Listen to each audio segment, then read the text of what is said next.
네, 이슈 분석 Y 시간입니다. 시장의 중요한 이슈들 점검해 보면서 또 투자 전략까지 함께 만들어 보도록 하겠습니다. 자, 오늘 김세웅 전문가님과 함께 하도록 하겠습니다. 안녕하세요. 네, 안녕하세요. 네, 안녕하세요. 자, 오늘 주제는 중소형주 시대가 언제 올 수 있을까에 대해서 저희가 한번 알아볼 텐데요.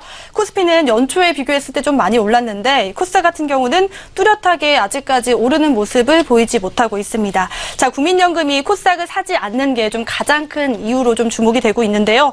최근에 강면욱 본부장 사퇴를 했음에도 불구하고 코스닥이 좀처럼 좀 맥을 잡지 못하고 있는 이유는 왜 그럴까요? 네, 우리나라 국민연금 같은 경우는 이제 세계 3위의 그 기금을 운영하는 정도로 큰 규모를 자랑하고 있습니다.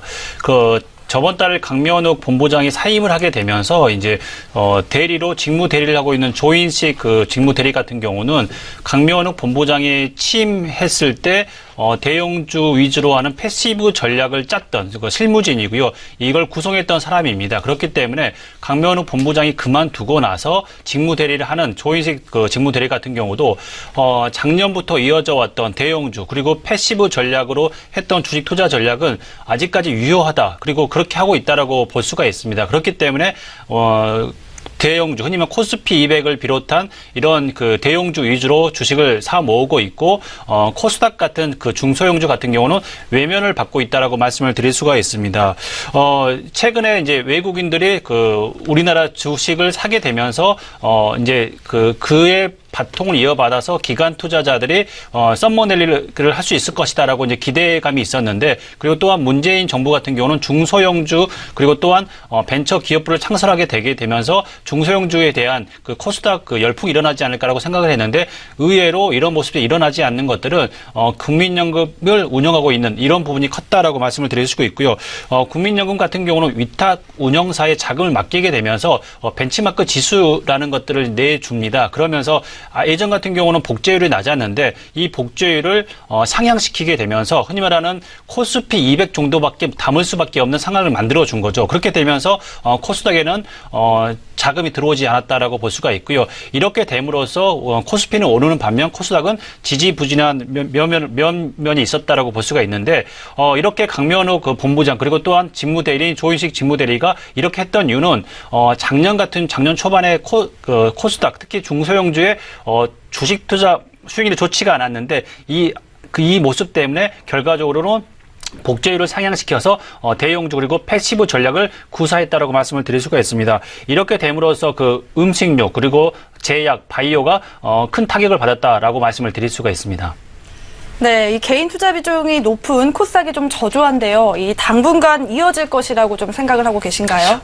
우선은 이제 조인식 직무대리가 이제 아직 되고 있고요. 그리고 또한 그 국민연금 공단의 이사장이 아직 8개월 동안 공석입니다. 문영표 이사장이 이제 구속이 되게 되면서 이제 한 8개월 동안 공석인데요. 다음 달 같은 경우가 이제 다음 주죠. 이사장 추천위원회가 회의를 통해 가지고 이사장을 후보를 받아서 그리고 또 받아서 그 다음에 이제 서류 심사를 하고 면접을 하고 그리고 또한 보건복지부 장관 한테 복수의 추천자를 추천을 하고 나서 보건복지부 장관은 다시 이제 한 명을 대통령한테 이제 추천하게 되는데 이 총 이제 걸리는 시간이 한 40일 정도 걸립니다. 이사장 추천 회의를 하고 나서 한 2번 정도 하는데 한 2주가 흘러갈 거고요. 그리고 또한 대통령까지 보고 가는데 2주 정도 걸리기 때문에 아마도 이렇게 해서 아마 다음 달 정도는 이사장이 선임이 될 것 같고요. 이사장이 선임되고 나서 기금운용 본부장을 이때 이사장이 임명을 하게 됩니다. 그렇게 된다면 아마 다음 달 정도에 이런 흔히 말하는 만약에 이제 중소형주로 패턴이 바뀐다면 국민연금의 패턴이 바뀐다면 다음 달 이후가 될 것 같고요. 지금 현재 하마평으로 오르고 있는 사람이 주진영 하나투자증권 예전에 청문회 때 사이다 발언을 했던 하나투자증권의 사장이고요. 그리고 또 김현명 중앙대 교수 그리고 또한 김성주 전 의원이 하마평에 오르고 있는데요. 정확하게 어떤 분이 이제 될지는 모르겠지만 이제 이 분들이 지금까지 했던 얘기는 뭐냐면 스튜어드십 그 코드라고 해서 국민연금이나 기관 투자자들이 기업 활동에 대해서 주주 활동에 대해서 적극적으로 참여를 해서 흔히 말하는 기관의 자금 그리고 위탁 자산에 대한 개인들의 자금에 대해서 어느 정도 그 의사를 표현해라라고 이야기를 하고 있습니다.